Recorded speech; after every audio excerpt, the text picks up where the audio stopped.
Hi friends, welcome back to my channel. Thank you for joining me today.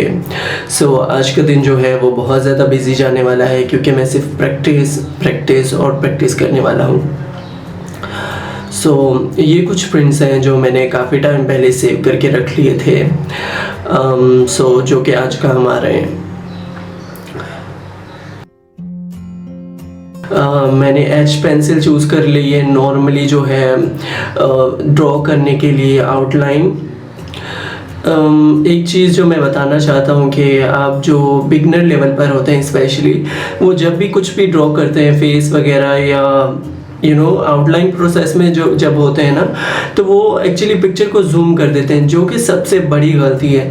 इससे हमें जो है face जो चीज़ हम ड्रॉ कर रहे हैं उसकी जो शेप है उसका अंदाज़ा नहीं होता है, उसके बीच में जितना डिफरेंस है उसका अंदाज़ा नहीं होता है, वो चीज़ कितनी बड़ी है या कितनी छोटी है उस चीज़ का अंदाज़ा नहीं होता है। सो जब आप डिटेलिंग पर काम कर रहे हो तब आप कोशिश करो, तब जूम करो पिक्चर रेफरेंस फ़ोटो को, अदरवाइज जूम करने की बिल्कुल भी ज़रूरत नहीं है। सो ये एक चीज़ जो मैंने अभी आके रियलाइज़ की है आफ्टर 3 years।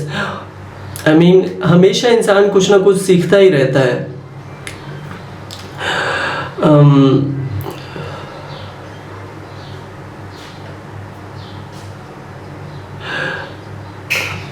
जिस तरह लाइफ के बहुत सारे डायमेंशंस और बहुत सारे चैप्टर्स होते हैं, आई थिंक ड्राइंग के भी बहुत सारे चैप्टर्स और होते हैं और मेथड्स होते हैं।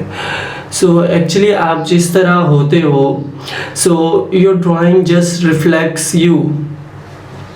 आपकी ड्राइंग सिर्फ आपको रिफ्लेक्ट करती है। लाइक मैं जिस तरह हूँ अब वैसे ही मैं ड्राइंग को डील करता हूँ, ड्राइंग के प्रोसेस को डील करता हूँ। आप जिस तरह हो आप अपने प्रोसेस को वैसे ही डील करते हो। कुछ लोग लॉजिक बेस होते हैं। जो लॉजिक बेस लोग होते हैं वो हमेशा कोशिश करते हैं कि कोई ना कोई मेथड यूज़ करें ड्राइंग के प्रोसेस को कंप्लीट करने के लिए। For example Lumix method use करते हैं कुछ लोग फेस को ड्रॉ करने के लिए। वो प्रोसेस जो है वो उनको रिफ्लेक्ट कर रहा होता है। एक्चुअली ये बताने का सिर्फ यही रीज़न है कि your drawing is just reflection of you. It's a part of you. Accept the way you draw, accept the everything you do during the process. Art जो है एक हीलिंग प्रोसेस है। आर्ट जो है खुद को एक्सप्रेस करने का एक तरीका है, जो कि आर्टिस्ट को रिफ्लेक्ट करता है टोटली। उसका प्रोसेस, उसकी हर एक चीज़ आर्टिस्ट को रिफ्लेक्ट करती है। आर्टिस्ट जैसा फील करता है वो वैसा ही ड्रॉ करता है। लाइफ में फ़िलहाल जो सारी सिचुएशंस हो रही हैं या फिर जो सारी चीज़ें हो रही हैं, वो सब चीज़ें वो कहीं ना कहीं एक्सप्रेस कर देते हैं अपनी ड्राइंग के ज़रिए से।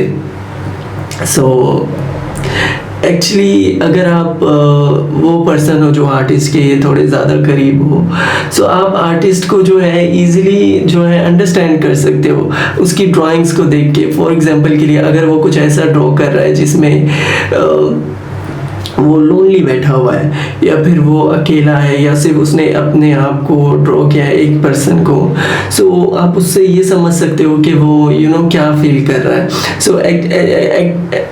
It's easy to understand.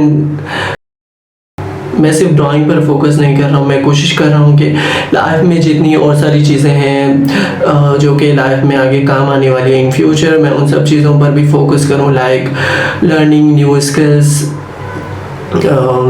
like how to talk to people. This is the most difficult thing for me because I don't know, I'm damn confusing a person. I can't tell you. Recently जो मैं book पढ़ रहा हूँ वो है atomic habits. Actually इस book में ये बताया गया है कि आप जो हैबिट्स हैं या जो भी चीज़ें आपकी लाइफ में होती हैं या जो कुछ भी आप करते हो, सो वो सब जो है आपकी आइडेंटिटी को डिफाइन करता है। फॉर एग्जांपल कि अगर आप ड्राइंग करते हो, सो वो डेली ड्राइंग करते हो, तो वो आपकी एक आइडेंटिटी बिल्ड कर रहा है कि आप एक आर्टिस्ट बनोगे इन फ्यूचर। सो लाइफ में जितनी भी आप छोटी छोटी चीज़ें करते हो ना, वो सब आपकी एक आइडेंटिटी बनेगी अगले 3 to 4 years में। so, जो भी चीज़ें आप कर रहे हो, be careful with that, because हमारी लाइफ में जो है कंपाउंड इंटरेस्ट होते हैं, नेगेटिव कंपाउंड इंटरेस्ट भी होते हैं, पॉजिटिव कंपाउंड इंटरेस्ट भी होते हैं। पॉजिटिव कंपाउंड इंटरेस्ट ये होते हैं जैसे कि हम जो चीज़ें कर रहे हैं अभी आगे जाके हमें क्या इम्पैक्ट क्रिएट करेंगे हमारी लाइफ में, क्या बेनिफिट देंगे हमें। सो इसी तरह नेगेटिव कंपाउंड इंटरेस्ट भी होता है, जो हम चीज़ें अभी कर रहे हैं उसका बुरा असर होगा हमारी लाइफ पे। फॉर एग्जांपल के लिए हम डेली अगर स्ट्रेस लेते हैं तो वो नेगेटिव कंपाउंड इंटरेस्ट में जाएगा और अगले आने वाले 1 या 2 साल में हमारा जो हेल्थ इश्यूज हो सकते हैं स्ट्रेस की वजह से। For example high blood pressure और जितनी भी बीमारियां होती हैं स्ट्रेस की वजह से, आई थिंक बहुत सारी बीमारी होती है स्ट्रेस की वजह से। सो बी काम एंड बी रिलैक्स। एंड इसी तरह पॉजिटिव कंपाउंड इंटरेस्ट भी होता है, जैसे कि हम जो है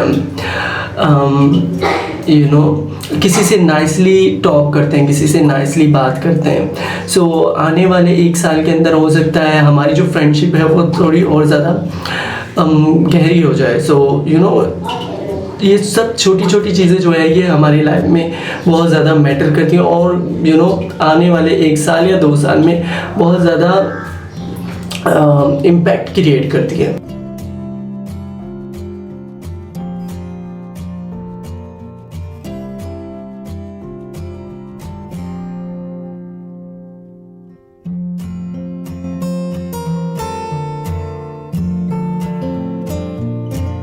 इन सब छोटी छोटी चीज़ों को लेकर थोड़ा सा कंसर्न रहिए। So see you in my next video. Bye friends.